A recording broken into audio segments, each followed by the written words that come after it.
আপনারা দেখছেন জবর খবর, বাংলার স্পন্দন। লড়াই করেছি, আমার কর্মীরা, আমার নেতৃত্বরা অক্লান্ত পরিশ্রম করে তারা এই জয়টা পেয়েছে। আমি আমার এই জয়টা আমার সমস্ত মানুষজন, জয়নগরের সমস্ত নাগরিককে আমি তাদের উদ্দেশ্যে উৎসর্গিত করি। কিসের ভিত্তিতে মানে জয়, মানে এত জায়গায় ধস নামলো, তারপরেও আপনি দেখুন, আমি এটা বিশ্বাস করি, মানুষের পাশে থাকলে, মানুষের সঙ্গে থাকলে মানুষ কোনোদিন সরে যায় না। তার ফল আমি পেয়েছি।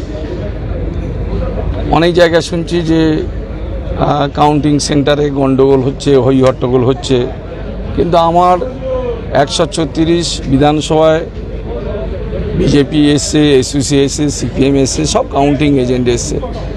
কেউ কোনো গণ্ডগোল, কারের মধ্যে কোনো উচ্ছৃঙ্খল ভাব, আচার আচরণ কারের মধ্যে ছিল না। সবাই শান্তিপূর্ণভাবে কাউন্টিং সেন্টারে থেকে তারা যে যার মতো কাজ করে বেরিয়ে গিয়েছে। অনেক জায়গায় তো গন্ডগোল হচ্ছে, জয়নগরের মানুষকে কি বলবেন? দেখুন, এটা আমি জয়নগরের মানুষকে বলবো যে সবাই শান্ত থাকুক, সবাই লড়াইয়ে হার জিত আছে। আমি জিতেছি বলে যে যারা হেরেছে তাদের প্রতি অবজ্ঞা, অবহেলা বা তাদের প্রতি খারাপ আচরণ, এটা আমার কালচার নয়, আর আমার সমস্ত ছেলেদের মধ্যে সেই কালচারও নেই। ফলে জয়নগরের সমস্ত মানুষকে বলবো তারা শান্ত থাকার জন্য, সংযত থাকার জন্য, কোনো রকম উচ্ছৃঙ্খল আচরণ কেউ যেন না করে, এটা আমি প্রত্যেকের কাছে আবেদন করছি।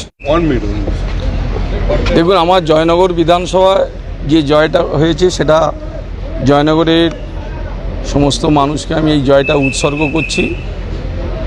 সব নেতৃত্বরা অক্লান্ত পরিশ্রম করেছে, করে আজকের এই 27,000 লিড নিয়ে যে জয়টা, এটা আমি জয়নগরের সমস্ত মানুষকে এই জয়টা উৎসর্গ করছি। পাশাপাশি রাজ্যের যেভাবে হচ্ছে কি তৃণমূলের হার, সেটা নিয়ে কী বলবেন? রাজ্যের ব্যাপারে নিয়ে আমি খুব একটা এই মুহূর্তে কোনো কমেন্ট করতে চাই না।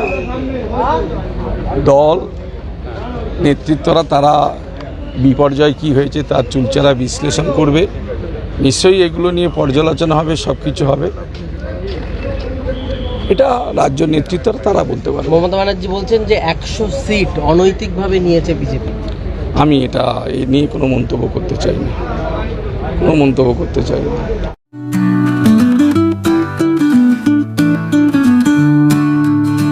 সপ্তাহের প্রতিদিন চোখের ডাক্তার মানে জয়নগর রথ কালার আইশেফ আইশেফ আইশেফ।